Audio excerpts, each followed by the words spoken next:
ஆசிய தலைங்கிறது போவோம் என்ன எல்லாம் எனக்கு தடக்கு படுத்த மாவீரத்துக்கு போன் பண்ணிட்டு வலிக்கிட்டோம். அதுதான் பிரச்சனை. நீர் பேர் டைம் இருக்கு, டைம் இருக்கு, அரை மணி நேரம் இருக்கு. எல்லோ காமராயர்கிட்ட கருத்துண்டு போட்டுருக்கோம். அறிஞர்கிட்ட போய் திருவள்ளுவர்கிட்ட போய் இன்றைக்கு காமராயர் காமராயர் தெரியுமா, தமிழக முதலமைச்சர். எல்லோருடைய வாழ்க்கையும் வரலாறு ஆவதில்லை, வரலாறு ஆனவர்கள் யாரும் தனக்காக வாழ்ந்ததில்லை. அடிச்சாண்டா அடி இந்தியான் நாளுக்காக வரலாறு ஆனவர்கள் யாரும் தனக்காக வாழ்ந்ததில்லை. நிச்சயமாக அது உண்மை இல்லை. மாவீரர் தியாகத்தை ஒரு பாடமாக போதியுங்கள். உண்மை. இன்று மாவீரர் நாள் சந்தன பிழைகளில் துயிலுகின்ற எம் வீர மறவர்கள் விழித்தெளிந்து தங்கள் உறவுகளுடன் மௌனமாக பேசுகின்ற திருநாள்.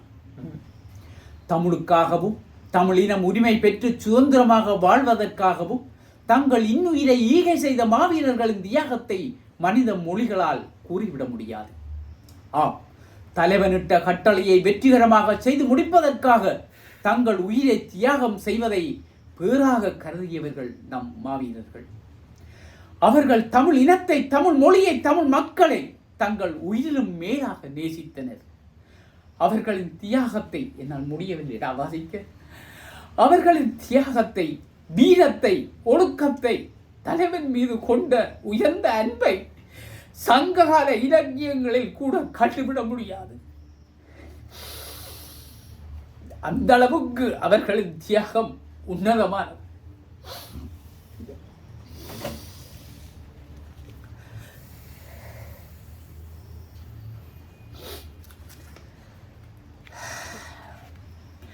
அத்தகைய மாவீரர்களின் பெரும் தியாகம் நடந்த காலத்தில் நாம் வாழ்ந்தோம் என்பதால், அந்த தியாகத்தை நிஜமாக அனுபவித்தவர்கள் நாம் என்பதால் எமக்கு ஒரு பாரிய கடமைப்பாடு உண்டு.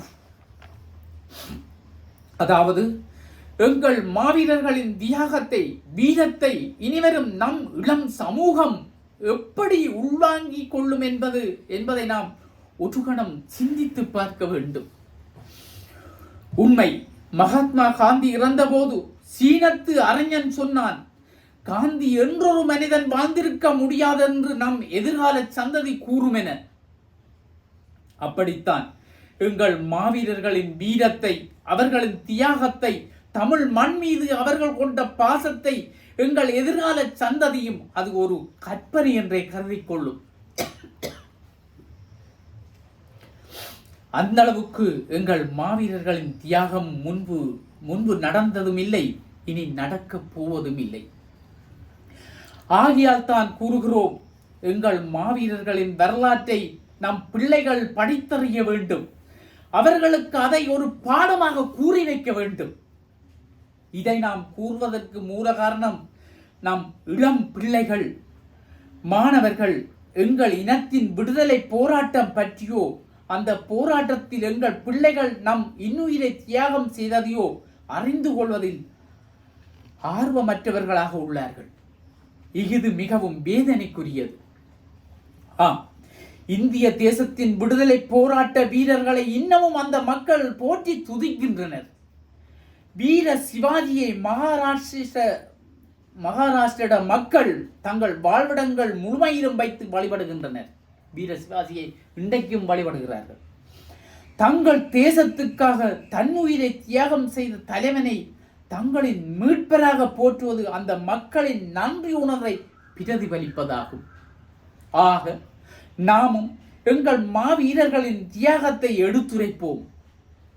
ஏனெனில் எங்கள் தமிழ் தேசத்தையும் தமிழ் இனத்தையும் எம் இளம் சமூகம் போற்றி துதிப்பதற்கு இது மிகவும் அவசியமாகும். ஆசிரியருக்கு மரியாதை செலுத்துகிறேன். வலம்புரி ஆசிரியர் உண்மையில் அவருடைய அந்த கருத்துக்கள், உண்மையில் ஊடகத்தின் கடமையை சரியாக செய்யும் ஒரு ஆசிரியராக நான் அதை காண்கிறேன். அவருக்கு என்னுடைய பணிவான மதிப்பான வாழ்த்துக்களையும் அவருக்கு அந்த மரியாதையும் நான் செலுத்துகிறோம் இல்லையா? அவர் உண்மையில் இது உண்மையில் எங்களுக்கு ஒரு தேவையான ஒன்று. எங்களுடைய மாவீரர்கள், எங்களுடைய போராட்டங்கள், தமிழர்களுடைய போராட்டங்கள் இனி அதுபோல் வரப்போவதும் இல்லை, வருவதற்கு ஆட்களும் இல்லை. ஆனால் அந்த நிலையை எங்களுடைய ஒவ்வொரு சிறார்களும் அதை அறிந்திருக்க வேண்டும், தெரிந்திருக்க வேண்டும். தெரிந்திருந்தால் தான் அவர்களுடைய அந்த ஒழுக்கத்துக்கு கூட, ஒழுக்க கட்டுப்பாடுகளுக்கு கூட நாங்கள் சரியாக அவர்கள் செயற்படுத்தலாம்.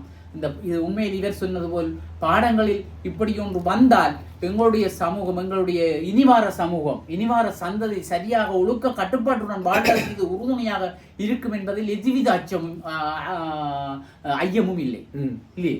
ஆகையினால் இவருடைய இந்த கருத்துக்கு தகுந்தவர்கள், அதுக்கு பொருத்தமானவர்கள் அதை செவிமடக்க வேண்டும் என்று நாங்களும் தாழ்மையாக கேட்டுக்கொள்கிறோம். உண்மையில் எங்களுடைய எங்களுடைய மக்களுக்கு ஒரு பெரிய பிரச்சனை. இந்த முறை எல்லாரும் போய் அந்த பார்க்கக்கூடிய மாதிரி சூழ்நிலை இருக்கிறதால உங்களோட பிள்ளைகள் உங்களுடைய காட்டுறாலே பாதுகாப்பாக சென்று பிள்ளைகளுக்கும் இப்படி நடந்தது, இவர்கள் எங்களுக்காகத்தான் உயிரை நீத்தவர்கள், அவர்களை சொல்லி மாற முடியாது, அவர்கள் சொல்லி எங்களுக்கு அது கூற முடியாது. ஆனால் சில எங்களுடைய அவர்கள் திருவழியவும் கஷ்டப்பட்டு திரிகிறதும் உண்மையின் மனதுக்கு வேதனை. நிறைய பேர் கஷ்டப்படுகிறார்கள். முன்னாள் போராளிகளை பார்க்கும்போது வேதனையாக இருக்கும், ஒன்றும் செய்ய முடியாத நிலைமை. ஆனால் இனி வர ஒரு மாற்றத்துக்கான அரசு அவ்வாறானவர்களுக்கு அந்த ஒரு சரியான ஒரு தீர்வை தரும் என்ற ஒரு நம்பிக்கை எங்களுக்கு இருக்கிறது. இன்று மாவீரர்களுக்கு விளக்கேற்றுவதற்கு, அவர்களுடைய அந்த தினத்தை அனுஷ்டிப்பதற்கு எங்களுக்கு இடம் தந்ததற்கு எங்களுடைய மாற்று அரசாங்கத்துக்கு மிக்க நன்றிகளையும் நாங்கள் தெரிவித்துக் கொள்கிறோம். அந்த அரசாங்கம் உண்மையில் எங்களுடைய உணர்வுகளை உணர்ந்து, அந்த எங்களுடைய மக்களின் வலிகளை உணர்ந்து, அந்த தங்களுடைய உறவுகளை நினைவு கூர்ந்து அந்த விளக்கு ஏற்றுவது என்ற அந்த அர்த்தத்தை உணர்ந்து எங்களுக்கு இந்த அனுமதியை பெற்று தந்தவர்கள் அந்த அரசு அனைவருக்கும் நாங்கள் எங்களுடைய பணிவான வணக்கத்தையும் நன்றிகளையும் தெரிவித்துக் கொள்வோம். நன்றி, வணக்கம்.